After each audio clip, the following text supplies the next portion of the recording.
Halo guys, welcome back to Rookie Trader Channel. Di sini kalian akan mendapatkan info-info yang berdampak ke market kripto seperti news dan makroekonomi. Kita juga akan charting BTC dan altcoin lainnya untuk melihat potensi pergerakan market berikutnya. Langsung aja kita mulai. Halo semuanya, selamat datang kembali di Market Update hari Jumat 3 Oktober 2025. Selamat datang di shutdown di hari kedua. Di saat pemerintah US lumpuh, pasar saham justru kembali pesta, dengan Nasdaq kembali menciptakan all-time high. Ada satu nama yang kini menjadi motor penggerak pasar, mengatasi semua kekacauan politik, yaitu OpenAI. Valuasinya melonjak hingga 500 miliar US dollar, dan mengonfirmasi AI boom belum berakhir. Sementara itu, The Fed kini buta total karena semua data resmi BLS sudah dibatalkan. Kita akan bahas bagaimana Fed Goolsbee dan Logan kini saling berpendapat tentang resiko rate cut di tengah data yang hilang ini. Yang pertama, pemerintah US mungkin tutup, tetapi bursa saham membuktikan mereka hanya peduli pada inovasi teknologi. Meskipun shutdown berlanjut dan Presiden Trump mengusulkan pemutusan hubungan kerja atau PHK federal secara permanen, Nasdaq kembali melonjak ke all-time high. S&P 500 juga mengikuti nih dan berhasil rebound dari penurunan yang terjadi sebelumnya. Pendorong utamanya adalah sektor AI. OpenAI, pembuat ChatGPT, dikabarkan melakukan penjualan saham dengan valuasi fantastis, yaitu 500 miliar US dollar. Menjadikannya sebagai the most valuable startup di dunia. Kabar ini memicu euforia di sektor semiconductor, dengan AMD dan Intel memimpin kenaikan pasar. Market memberikan sinyal jelas, ancaman politik tidak ada artinya di hadapan narasi mega cap AI yang agresif. Terus kita lanjut ke berita yang kedua. Di tengah shutdown yang membatalkan semua data resmi, NFP, CPI, dan jobless claims, The Fed berada dalam kondisi terbang secara buta nih, dan perdebatan internal mereka makin memanas. Di sini kita bisa lihat bahwa Goolsbee mengakui, kami terbang buta tanpa data ekonomi dari BLS. Namun ia menegaskan, The Fed akan mengambil keputusan kebijakan berdasarkan informasi yang tersedia, yaitu data swasta seperti ADP dan JOLTS. Ia juga tetap berhati-hati agar tidak terlalu dini dalam memangkas suku bunga. Logan menyuarakan kekhawatiran yang paling keras. Ia melihat inflasi masih di atas target dan cenderung naik.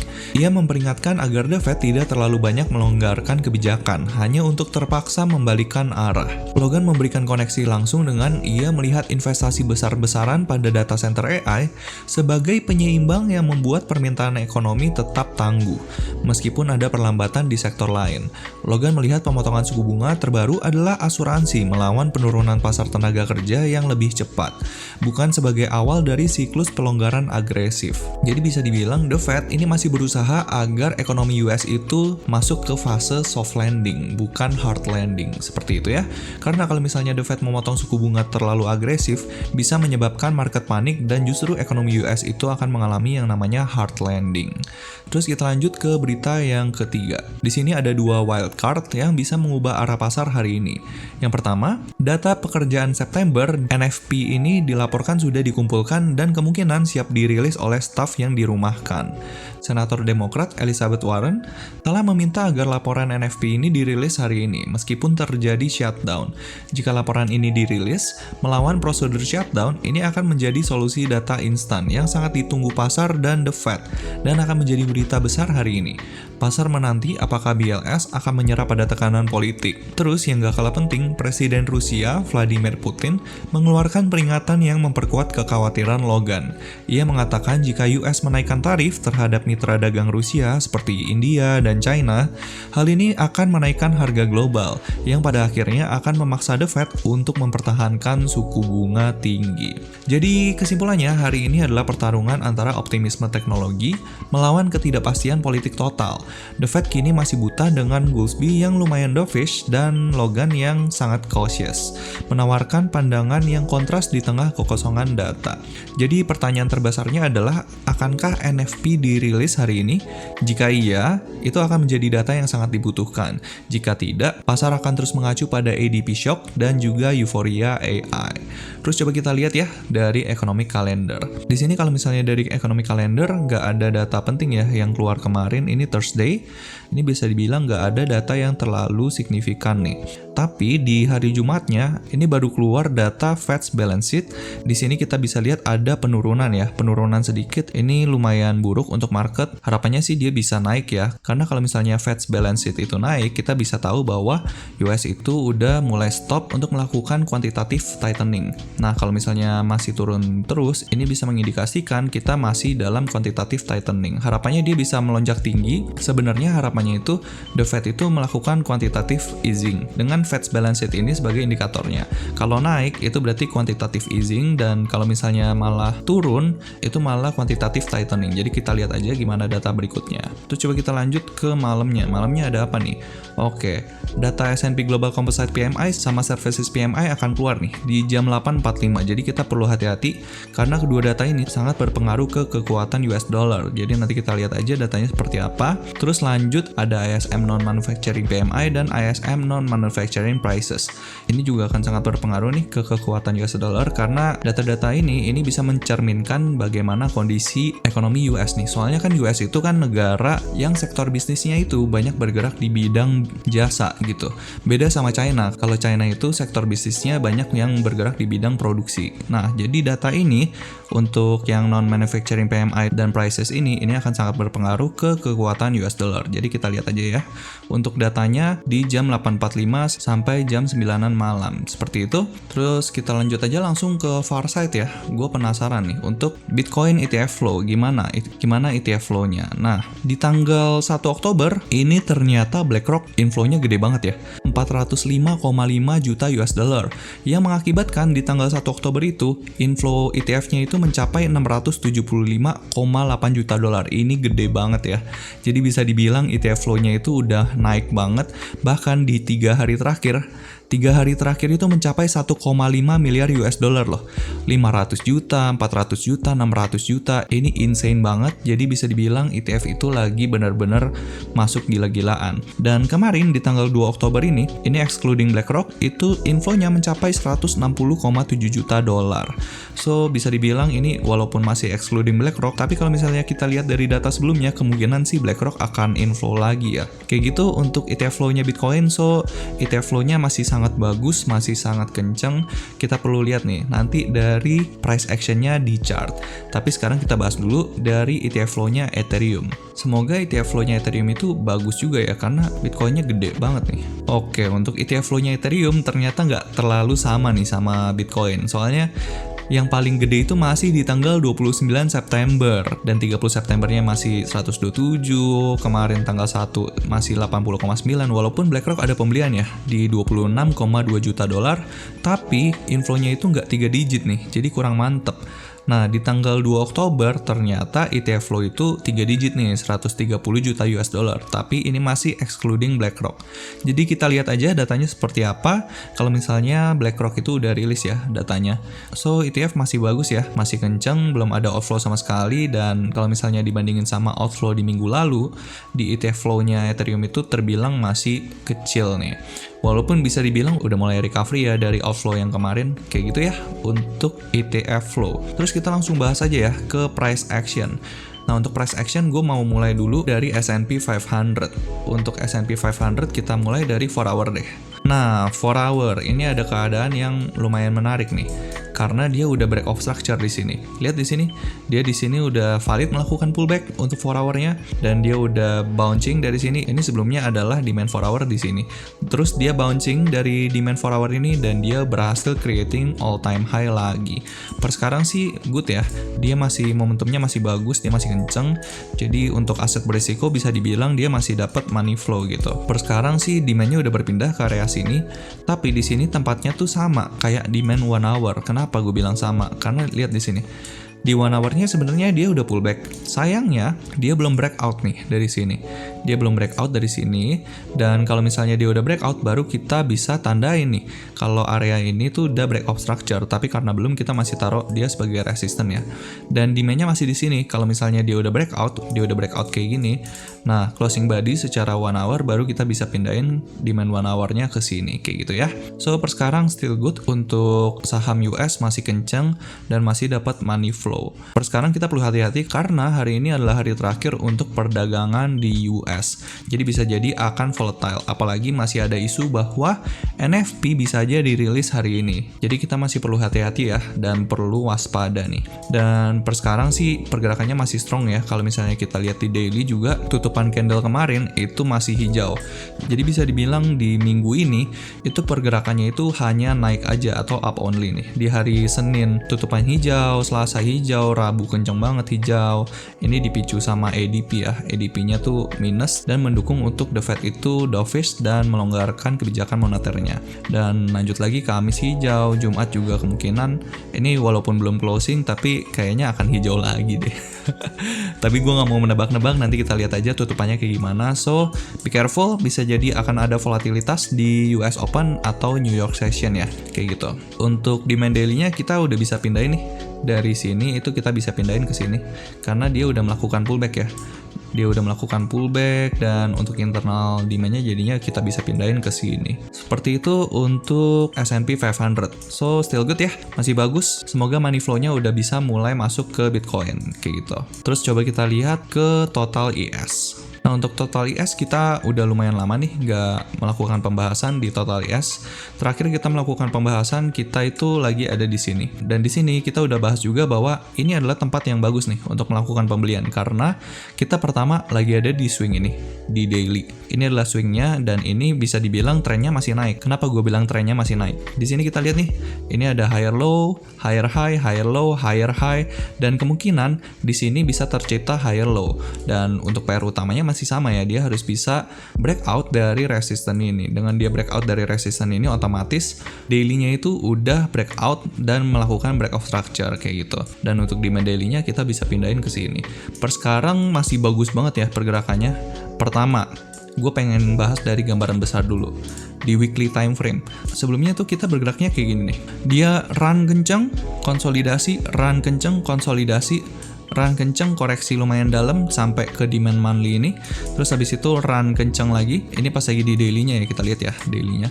Run kenceng, konsolidasi, channeling, run kenceng, konsolidasi, dan apakah dari sini konsolidasinya bisa menciptakan run kenceng lagi? Nah, kita nggak tahu ya, nanti kita lihat aja, tapi kemungkinan besar bisa kayak gitu. Kenapa? Karena kita trennya itu still bullish gitu. Kalau misalnya di sini ada konsolidasi, itu sama sekali nggak membuat kita masuk ke bear market. Kapan kita masuk ke bear market? Kalau misalnya secara daily, secara weekly, secara 4 hour, 1 hour itu semuanya bearish, itu baru kita masuk ke bear market. Tapi kalau misalnya sekarang itu masih sangat jauh ya dari kata bear market ya. Kayak gitu. Terus coba kita lihat ke 4 hour. 4 hour-nya still bullish ya. Dia itu di sini itu ada indikasi pullback, tapi gue akan tetap taruh di sini sampai dia menciptakan kayak semacam channeling mungkin, terus habis itu dia breakout, baru gue akan pindahin demand 4 hour-nya ke situ. Tapi per sekarang dia bisa dibilang ini masih one push ya, masih one push ke atas dan dia belum melakukan pullback sama sekali. Kalau di 1 hour-nya emang kelihatan nih, di 1 hour-nya itu dia udah pullback di sini. Ini baru kelihatan jelas dia udah pullback, dan dari pullback ini jujur belum ada pullback sama sekali lagi sih. Jadi kayak masih one push ke atas.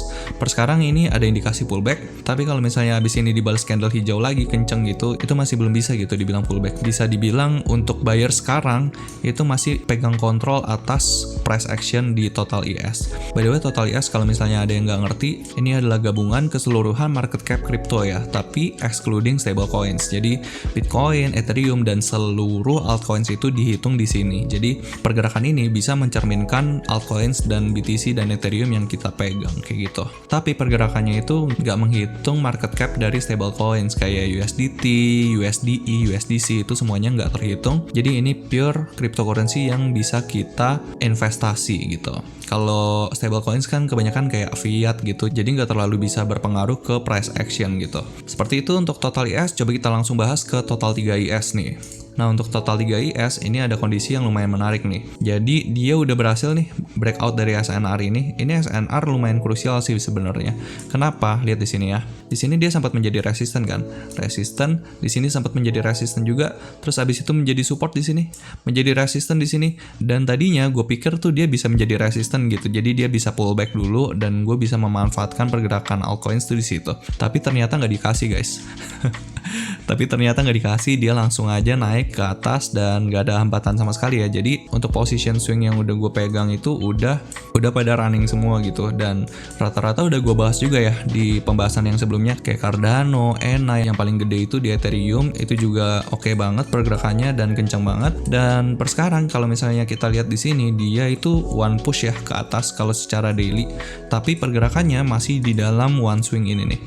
Ini adalah range trading kita di daily. Jadi dia dari sini bisa dibilang dia one push ke atas dan dia masih bergerak di sini. Dia kayak abis retest ya, kayak abis retest ke area OTI. Nah, di sini kelihatan ya.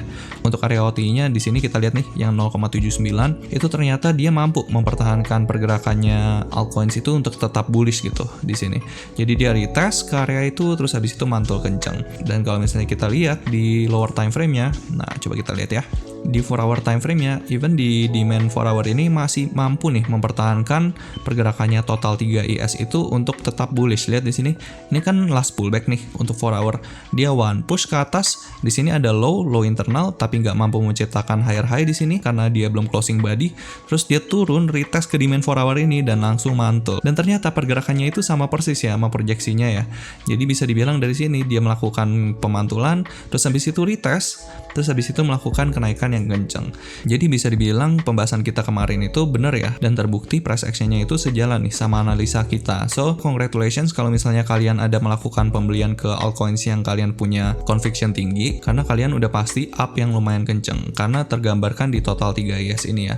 Nah, tapi kalau misalnya altcoins yang kalian pegang itu nggak kencang naiknya, nggak mirip sama total 3 IS ini, kalian perlu berhati-hati nih, karena bisa jadi money flow itu belum masuk ke altcoins kalian. Dan emang menurut gua alt season kali ini nih beda nih, karena money flow-nya itu nggak bisa masuk ke seluruh altcoins yang ada. Altcoins yang ada tuh sekarang bermacam-macam dan banyak banget gitu pilihannya. Jadi bisa menimbulkan money flow itu nggak tersebar secara merata kayak gitu ya. Oke, selebihnya masih bagus untuk total IS, even di 1 hour-nya itu still strongly bullish ya.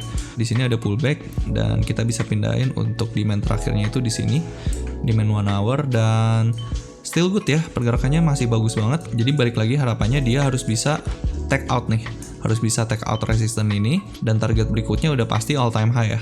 Dan balik lagi semoga dia bisa breakout dari resistance yang all time high ini nih. Ini adalah all time high dari cycle sebelumnya di 2021. Kayak gitu untuk total 3 IS. Terus coba kita langsung lanjut ya ke pembahasannya Bitcoin. Untuk Bitcoin sebenarnya nggak banyak ya yang bisa gue bahas, karena apa? Karena dia naiknya kenceng banget nih. Bahkan dari sini, balik lagi ya, garis yang kita gambar itu proyeksinya sama guys sama pergerakan Bitcoinnya. Lihat, ini gue pas lagi harganya di sini, harapan gue kan dia bisa MSS, dan dia ternyata beneran MSS dan dia langsung naik. Langsung naiknya kenceng banget dan sesuai nih sama proyeksi kita kemarin. Oke, kita hapus aja ya. Nah, untuk 4 hour-nya di sini dia udah melakukan pullback nih. Pullback-nya sebenarnya tempatnya itu sangat make sense ya. Jadi dia ketahan dulu di SNR ini dan membuat market panik dulu nih. Waduh, ternyata ini bull trap, turun terus habis itu lanjut dibablas ke atas. Sabar ya guys. Jadi emang pergerakan kripto itu ya kayak gini. Bikin panik, bikin ketinggalan habis itu. Oke, untuk 4 hour still bullish ya. Dia udah MSS di sini. Jadi bisa dibilang 4 hour-nya itu strongly bullish. Dia bahkan tembus nih dari SNR krusial ini. Ini kan SNR krusial nih guys. Jadi dia sempat menjadi support, resistance, support. Ini jadi resistance di sini. Jadi resistance terus ditembus bablas tiga-tiganya. So bisa dibilang pergerakannya very strong ya. Jadi congratulations kalau misalnya kalian ada barang di Bitcoin. Sayangnya gua nggak ada pemanfaatan ya di sini. Jadi gua pemanfaatannya tuh di altcoins dengan harapan altcoin season ya pastinya. Jadi nanti kita lihat aja gimana reaksinya. Untuk target berikutnya itu masih sama di area all time high, dan hopefully dia bisa menciptakan all time high baru. Untuk target berikutnya kalau gue di 130.000, ini adalah target penguatannya, dan kalau misalnya momentumnya memungkinkan, mungkin target berikutnya ada di 146k, dan angka psikologinya ya udah pasti ya 150k kayak gitu. So be careful ya, tetap waspada, karena punya target itu boleh, tapi kita tetap harus rasional juga. Jangan sampai target kita itu membutakan kita. Misalnya pergerakannya udah kayak gini nih, dia naik terus. Wah, ini sampai 150.000 nih. Sampai 150.000, kalau nggak 150.000 gue nggak TP. ternyata dia nggak nyampe ke 150.000, terus reversal, terus turun, anjok lagi, kalian gigit jari karena kalian nggak melakukan take profit di sini. Tapi kalau misalnya kalian secara berkala taking profitnya, di sini kalian taking profit, di sini kalian taking profit, di sini juga, nah kalian jadinya nggak FOMO dan kalian punya planning yang bagus gitu. So tetap punya planning yang bagus, pertimbangkan kalau misalnya harganya tinggi untuk melakukan taking profit ya. Seperti itu untuk Bitcoin. Coba kita langsung lanjut ke Ethereum. Gimana nih untuk Ethereum? Oke, untuk Ethereum so far masih sama ya, kayak proyeksi yang kita gambar, cuman bedanya adalah Ethereum itu channelingnya gede banget nih. Ini bisa lihat trendline yang ini nih lumayan gede, jadi bisa dibilang dia kayak bikin pattern gitu ya. Bisa jadi dia lagi bikin pattern bullish flag atau falling wedge, apapun itu terserah. Tapi secara structure itu di 4 hour, daily, 1 hour itu dia bearish ya. Dia still bearish karena bisa lihat di sini kalau dari 4 hour ini kita bahas dulu 4 hour, dia turun, pullback, turun kencang, one push nih, one push ke bawah dan dia berhasil MSS. Ini adalah demand terakhir, dia berhasil MSS to bearish dan sekarang dia naik kenceng banget ya. So per sekarang 4 hour-nya itu still bearish, harga lagi ketahan nih di supply 1 hour dan SNR yang krusial ini. Ini SNR yang krusial ya karena bisa lihat di sini dia sempat menjadi support di sini, resisten, support, resisten, dan kita nggak tahu nih apakah dia bisa menyebabkan Ethereum itu koreksi dari sini. Tapi balik lagi perlu hati-hati ya. Gue ingetin lagi, ini bukan tempat yang bagus untuk melakukan pembelian. Tempat yang bagus melakukan pembelian ya di sini nih, di bull fair value gap ini nih. Jadi kalau misalnya kalian mau menambah barang, balik lagi gue ingetin ini bukan tempat yang bagus untuk melakukan pembelian karena kita lagi ada di resisten, di supply, di batas atas trendline ini. Jadi kalau misalnya kalian FOMO, better kita lihat aja nanti di price actionnya di lower time frame kayak gitu. Untuk 1 hour, nah untuk 1 hour sama nih, dia masih berada di supply 1 hour-nya nih. Tapi kabar bagusnya secara internalnya dia udah MSS ya, dia udah MSS to bullish dengan demand terakhirnya itu ada di sini. So kalau misalnya kalian mau memanfaatkan pergerakannya Ethereum, mungkin bisa tunggu di area fair value gap ini nih. Karena area fair value gap ini kan di time frame 1 hour nih. Mungkin aja bisa memiliki chance untuk divisit gitu. Plus di atasnya lagi masih ada SNR. Mungkin proyeksinya dia akan creating momentum dulu dari sini. Karena juga hari ini adalah hari perdagangan terakhir ya di US. Jadi sangat wajar kalau misalnya di Sabtu minggunya dia akan konsolidasi. Tapi nggak menutup kemungkinan juga orang-orang yang FOMO di US itu akan beli sekencang-kencangnya dari sini dan membuat harganya itu bisa MSS di 1 hour, 4 hour, dan daily-nya. Itu juga masuk akal dan nggak menutup kemungkinan ya. So be careful karena FOMO itu bisa mengakibatkan kita belinya itu di harga yang mahal. Perlu memiliki plan yang jelas untuk investasi di aset berisiko. Oke, kayak gitu ya untuk Ethereum. Terus coba kita lanjut ke Aevo karena kemarin kalau nggak salah ada yang request ya, Bang Aevo dong Bang. Nah kali ini kita akan bahas nih Aevo, gimana Aevo pergerakannya. Jujur untuk fundamental gue nggak terlalu ngikutin ya Aevo, jadi kalian bisa cek sendiri untuk fundamentalnya. Jadi kita akan bahas saja dari price actionnya. Untuk Aevo ini strongly bearish ya. Kalau misalnya secara weekly time frame dia itu bisa dibilang bearish karena lihat di sini dia turun kencang dari sini, terus habis itu dia pullback, terus turun kencang lagi dari sini. Dan kabar baiknya sebenarnya supply weekly-nya itu udah deket nih. Karena di sini dia berhasil menciptakan lower low dan pullback terakhirnya itu ada di sini. Kayak gitu, dan di sini adalah supply weekly-nya. Ini kita lagi ada di supply weekly ya. Jadi be careful, bisa jadi harganya itu mengalami rejection di situ. Tapi bisa dibilang rejectionnya sih udah pernah terjadi ya. Di sini udah pernah terjadi nih rejectionnya, jadi bisa dibilang dia udah reject sekali. Hopefully sih di sini ada kenaikan ya. Oh ya, jangan lupa juga di sini ada bearish fair value gap, gua tandain aja.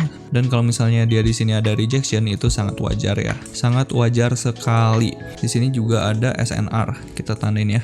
Kayak gitu. So be careful, di 0,43 sampai 0,45 itu ada SNR yang terbilang cukup minor tapi perlu kita pertimbangkan juga. Kayak gitu. Oke, lanjut ke daily-nya. Untuk daily, secara daily itu dia di sini pullback, bikin lower low, terus habis itu MSS di sini MSS, terus habis itu apakah di sini udah breakout structure? Belum ya. Oke, so untuk Aevo secara daily itu dia still bullish ya. Ini adalah pullback terakhirnya. Tapi di sini bisa dibilang dia itu hanya internalnya aja nih yang bullish. Karena sebenarnya di sini itu bisa dibilang dia hanya inside bar. Kayak gitu. Ini inside bar, jadi bisa dibilang ini one push ke bawah. Dan untuk daily-nya secara structure eksternalnya itu dia bearish. Dengan supply daily-nya itu di sini. Dia sejalan ya sama supply weekly-nya. Jadi sangat wajar nih Sangat wajar kalau misalnya dari sini dia ada rejection dan dia lagi bergerak di antara structure eksternal dan structure internal. So dia masih konsolidasi aja. Kalau misalnya dia breakout itu bagus, tapi kalau misalnya dia breakdown itu buruk ya. Jadi bisa dibilang Aevo itu emang tendensinya itu mau bikin lower low. Jadi kayak gitu kita perlu melihat di higher time frame-nya itu dia berhasil nggak untuk menciptakan breakout atau breakdown. Terus coba kita lihat dari 4 hour time frame-nya. Jadi balik lagi ya, untuk daily-nya itu mix, dia bisa dibilang bearish, bisa dibilang bullish, karena ya kelihatan ya, dia cuman konsolidasi aja, cuman sideways. Jadi kita tunggu aja untuk pergerakan berikutnya. Nah, untuk 4 hour di sini ada keadaan yang mix juga nih. Dia sempat bearish di sini, terus habis itu jadi bullish lagi di sini. Dan untuk pergerakan Aevo ini bisa dibilang lumayan kontras ya sama Bitcoin. Soalnya apa? Bitcoin-nya itu lagi creating higher high lagi, tapi Aevo itu malah turun di sini, cenderung turun ya. Dan di sini dia kenaikannya juga nggak terlalu signifikan gitu. Jadi bisa dibilang dia itu still bullish sebenarnya, tapi bullishnya itu perlu hati-hati ya. Karena di sini emang dia lagi kepentok sama supply daily dan supply weekly di sini. Kayak gitu dia still bullish untuk 4 hour-nya dengan demand terakhirnya itu di sini. Jadi kita lihat aja gimana reaksinya kalau misalnya harganya itu udah deket-deket ke sini kayak gitu. Dan kalau misalnya mau melakukan pemanfaatan, mungkin pemanfaatannya perlu kita lihat di 1 hour time frame-nya. Oke, 1 hour time frame-nya juga dia still bullish ya. Letak demand-nya juga sama. Letak MSS-nya juga sama juga di sini. Ini MSS-nya dan untuk demand-nya itu di sini. Jadi lumayan membingungkan sebenarnya karena secara internal pun dia lagi ada di area yang krusial nih. Dan kemungkinan dia lagi mau breakdown dari sini. Dan kalau misalnya dia breakdown, mungkin gua akan melihat area ini. Jadi bisa jadi Aevo itu bisa visit ke area sini, mungkin menciptakan higher low ya, baru dia habis itu di internalnya MSS. Mungkin kalau misalnya dia kayak gini, baru gua akan melakukan pemanfaatan nih. Karena bisa lihat di sini, sebenarnya dia udah pernah melakukan MSS di sini dan harganya itu berhasil naik di sini.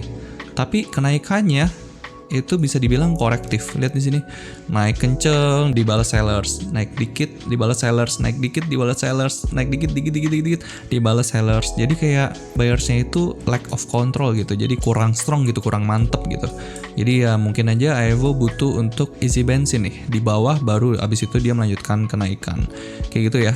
Tapi perlu diingat juga, be careful di higher time frame-nya dia still bearish dan dia untuk area supply-nya itu dekat. Karena dekat, jadi kemungkinan dia akan sangat sulit nih untuk breakout dari sini. Once dia breakout itu butuh volume yang sangat kenceng. Kayak gitu ya untuk Aevo. So, that's gonna be the update. Thank you very much for the support untuk YouTube channel ini. Kalau kalian merasa terbantu dengan video ini, let me know di kolom komentar. Saya akan dengan senang hati terus membagikan informasi ke teman-teman sekalian. God bless you all and see you guys in the next update. Cheers, bye-bye. Dan kalau kalian memiliki request untuk charting altcoin tertentu atau punya pertanyaan seputar kripto dan market, kalian bisa langsung request di kolom komentar. Thank you sudah menonton video ini sampai akhir. Kalau kalian merasa video ini bermanfaat, kalian bisa like, nyalakan notifikasi, dan pastinya subscribe ke channel ini. See you guys in the next video.